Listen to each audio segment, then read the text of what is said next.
পাকিস্তানি একজন মুসলিম যুবক, সে সব সময় অ্যাডাল্ট ভিডিও দেখতো, তার এই গুনাহের কারণে তার কি করুণ পরিণতি হয়েছিল আপনি যদি এটা শুনেন আপনার কলিজাটা কেঁপে উঠবে, আপনি আপনার নিজেকে ধরে রাখতে পারবেন না। ওই যুবক অ্যাডাল্ট ভিডিওর প্রতি এত পরিমাণে অ্যাডিক্টেড ছিল, সে অ্যাডাল্ট ভিডিও দেখার জন্য বড় একটা অ্যাডাল্ট সাইট থেকে অনেক টাকা খরচ করে সে লাইফ টাইমের সাবস্ক্রিপশন কিনেছিল এবং সেই ওয়েবসাইটের অ্যাক্সেস সে তার নিজের বন্ধু বান্ধবকেও দিয়েছিল। সে তার সকল বন্ধু বান্ধবকে নিয়ে অ্যাডাল্ট ভিডিও দেখত। ঘটনাক্রমে একদিন যুবক ভয়ঙ্কর গাড়ি অ্যাক্সিডেন্ট করে মৃত্যুবরণ করলো। তার লাশটা যখন বাড়িতে নিয়ে আসা হলো, এলাকার মানুষ তার লাশ দেখতেছে, অনেকে বলতেছে এই ছেলে তো নামাজ পড়তো, এই ছেলে তো রোজা রাখতো, এই ছেলেটা ভালো ছিল। কিন্তু তার ভিতরে এত ভয়ঙ্কর একটা গুনাহ যে ছিল, এটা তার বন্ধু বান্ধব ছাড়া অন্য কেউ জানতো না। সকলে মিলে তাকে দাফন করে যখন বাড়িতে চলে আসলো, ওই ছেলের মা গভীর রাত্রে মোনাজাতে আল্লাহর কাছে দোয়া করতেছিল, আল্লাহ আমার ছেলে যদি কোনো ভুল করে থাকে তুমি আমার ছেলেকে ক্ষমা করে দাও, আমার ছেলের কোনো গুনাহের কারণে তুমি তাকে জাহান্নামে দিও না, তার কবরটাকে জান্নাতের টুকরা বানায় দাও। দোয়া করতে করতে মা এক পর্যায়ে ঘুমিয়ে পড়লো। মা যখন ঘুমিয়ে পড়লো, তিনি স্বপ্নে ভয়ঙ্কর একটা দৃশ্য দেখলেন। তিনি দেখতেছে তার ছেলের কবরে আল্লাহ পাক জাহান্নাম থেকে কিছু ফেরেশতা নিযুক্ত করলেন এবং ওই ফেরেশতাদের হাতে বড় বড় কিছু কুড়াল, যে কুড়াল দিয়ে সকল ফেরেশতারা মিলে একসাথে তার ছেলের শরীরে আঘাত করতেছে। যদি তার ছেলের হাতে আঘাত করে তাহলে হাতটা কেটে দূরে গিয়ে পড়তেছে, যদি পায়ে আঘাত করে তাহলে পাটা কেটে দূরে গিয়ে পড়তেছে। তার ছেলে ভয়ঙ্কর ভাবে চিৎকার দিতেছে। ছেলের ভয়ঙ্কর চিৎকার শুনে মায়ের ঘুম ভেঙে গেল।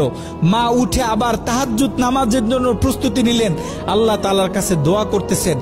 দ্বিতীয় দিন গভীর রাতে যখন মা ঘুমিয়ে পড়লেন, তিনি দ্বিতীয় দিন আরো ভয়ঙ্কর চিত্র দেখলেন, যেখানে প্রথম দিন 8 থেকে 10 জন ফেরেশতা দিয়ে আল্লাহ পাক তার ছেলের উপর আযাব দিতেছিলেন, সেখানে দ্বিতীয় দিন 30 থেকে 40 জন জাহান্নামী ফেরেশতারা তার ছেলের উপর আযাব দিতেছিল। তার মা আরো ভয় পেয়ে গেল। তৃতীয় দিন গভীর রাতে ওই ছেলের মা যখন আবার ঘুমিয়ে পড়লো, তৃতীয় দিন তিনি খেয়াল করলেন 50 থেকে 60 জন জাহান্নামী ফেরেশতারা তার ছেলের উপর আযাব দিতেছে, তার ছেলের উপর আক্রমণ করতেছে। তার ছেলে ভয়ঙ্কর ভাবে চিৎকার দিতেছে। দিন যত বাড়তেছে আল্লাহ পাক জাহান্নাম থেকে তত বেশি ফেরেশতা তার ছেলের উপর নিযুক্ত করতেছে। মা ভয় পেয়ে গেলেন, মা ভেঙে পড়লেন। ওই ছেলের মা ছেলের বন্ধুদেরকে একদিন ডাক দিলেন, ডাক দিয়ে বলতেছে, দেখো আমি আমার ছেলের উপর দিয়ে এই ভয়ঙ্কর স্বপ্ন দেখতেছি, তোমরা যাও কোনো আলেমের কাছে জিজ্ঞাসা করো যে কেন আমার ছেলের সাথে এমন হচ্ছে। ওই ছেলের বন্ধুরা মিলে পাশের বড় একটা মাদ্রাসায় চলে গেল। ওই মাদ্রাসায় ছিল একজন শাইখুল হাদিস।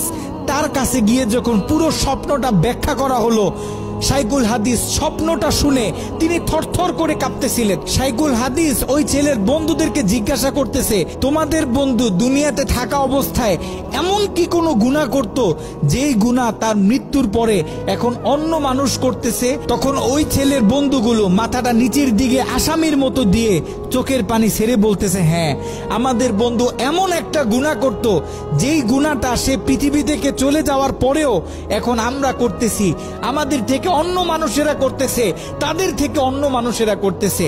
আমাদের বন্ধু অ্যাডাল্ট ভিডিও দেখতো, সে একটা সাইট থেকে সাবস্ক্রিপশন কিনেছিল, সেই মেইল পাসওয়ার্ড আমাদেরকে দিয়েছিল, আমরা আমাদের বন্ধুদেরকে দিয়েছি, তারা তাদের বন্ধুদেরকে দিয়েছে। এরকম করে এটা আস্তে আস্তে ছড়িয়ে পড়তেছে। ওই আলেম বলতেছে, শোনো, তার এই গুনাহ পৃথিবীতে যত মানুষ করবে, দৈনিক যত মানুষ এই গুনাহের সাথে লিপ্ত হবে, আল্লাহ পাক জাহান্নামের তত বেশি ফেরেশতা তোমাদের বন্ধুর উপর আযাব দেওয়ার জন্য নিযুক্ত করে দিবেন। নাউজুবিল্লাহ। যত সম্ভব পারো তোমরা এই ওয়েবসাইটের অ্যাক্সেসটা বন্ধ করার চেষ্টা করো। ওই ছেলের বন্ধুরা অনেক কষ্ট করে সেই অ্যাডাল্ট সাইটের এডমিনদের সাথে যোগাযোগ করতে সক্ষম হয়।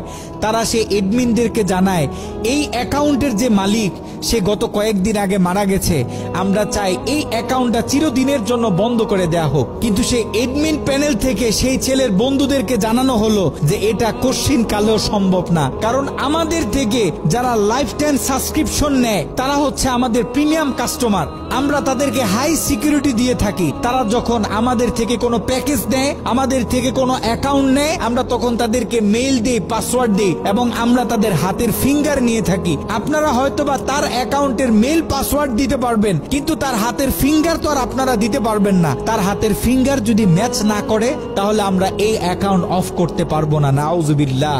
একটু চিন্তা করে দেখেন, ওই ছেলের রেখে যাওয়া অ্যাকাউন্ট থেকে যত মানুষ খারাপ কাজে লিপ্ত হবে, যত মানুষ পর্ন ভিডিও দেখবে, তত গুনাহ তার আমল নামায় যেতে থাকবে। একটু ঠান্ডা মাথায় চিন্তা করেন, আপনি আর আমি আমাদের সোশ্যাল মিডিয়া অ্যাকাউন্টগুলো কিভাবে ব্যবহার করতেছি। আমরা তো আমাদের ফেসবুকে কত ছবি শেয়ার করি, কত মুভি ক্লিপ শেয়ার করে থাকি, কত গান বাজনা শেয়ার করি। আপনার আমার মৃত্যুর পরে এগুলো তো আর কেউ কাটতে পারবে না। যত লক্ষ মানুষ আপনার আমার মৃত্যুর পরে এই ভিডিও দেখবে, আপনার আমার অ্যাকাউন্টে রেখে যাওয়া ভিডিও যত মানুষ দেখবে, আপনার আমার কবরে তত কঠিন কঠিন আযাব দেয়া হবে। আপনি আর আমি জীবিত থাকা অবস্থায় যদি আমাদের ফেসবুক অ্যাকাউন্টে ইসলামিক ভিডিও শেয়ার করি, একটা কোরআনের তেলাওয়াত শেয়ার করি, একটা হাদিস শেয়ার করি, ইসলামিক কোনো ডকুমেন্টারি শেয়ার করি, তাহলে আপনার আমার মৃত্যুর পরে এই অ্যাকাউন্ট থেকে যত মানুষ এই ভিডিওগুলো দেখবে, আমরা কবর থেকে তত বেশি সওয়াব পাইতে থাকবো। এ কারণে আমরা পৃথিবীতে থাকতে যত কাজ করব, সব কাজ যেন আমরা চিন্তা ভাবনা করে তারপরে করি।